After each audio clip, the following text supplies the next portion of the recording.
A quick video today. I have my camera without stabilization, so it's going to be a little bit shaky. This is the rear subframe. Is going to be a V70 2006, I believe.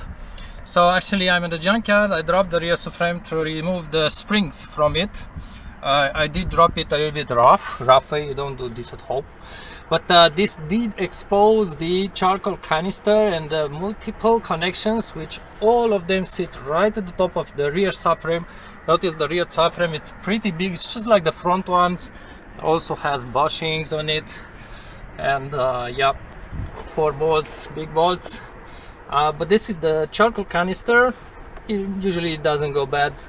But what sometimes goes bad, I believe, is this G-hose may get a crack to it, and it may get throwaway evap code. Also sometimes the evap pump, I'll show you in a moment, is on the other side, may cause issues. It has a relay at least on 2001, 2003, and sometimes that relay gets real hot.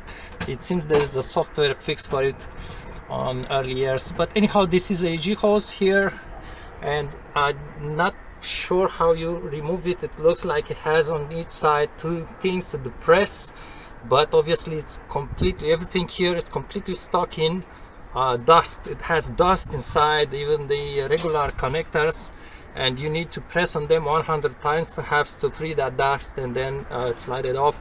This appears to be sort of a diaphragm or something like this, like a valve.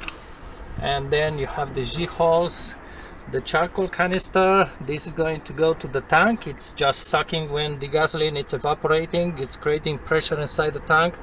The charcoal canister is going to suck in that extra gasoline vapor and store it. We have here this big red clip, which I don't think it's on the other side. Let me just look. Yeah, it's on both sides, so that's to be depressed, but again it's completely stuck in dust, so you need to depress it 100 times. You have this small purge hose, also has a clip on the side, also very stuck.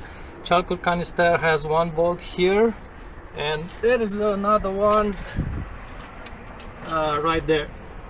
And there's 2 bumps in front and the rear, but those are not bolts. So that bump here underneath, and there's another one that's just to sit it on the subframe, is not a bolt. You get again this connection for the valve, or whatever you want to call it. And by the way, the bolts, charcoal canister, I believe they had to be accessed from underneath. Here is just the stud coming out, completely rust obviously. It's just switch size. And the nice muffler, it doesn't have much rust on it, in very good condition. In fact, this is just a cover shield. The actual muffler is underneath, so usually this shield will rust and fall, and the muffler, it's really pristine condition. Perhaps it was already replaced. This is the infamous bracket that it's catching on the pipe, and on my car the pipe broke of the muffler itself. Not very good, because the muffler, it's extremely good quality and extremely heavy, and hanging it by that exhaust pipe was not the best choice from Volvo. This is the evap pump itself. It has that connector, it has the clamps to it, and it appears to be secure with welded studs to the bracket that keeps the charcoal canister in place. So I don't know if you can remove it from that bracket, the big base bracket for the canister. I'm not sure how you detach it. The connector appears to be, you need to flip up the upper tab.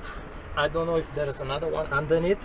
Obviously I've heard people could replace, I believe, that G-hose without dropping the subframe, but I guess it's not the best, the funniest job.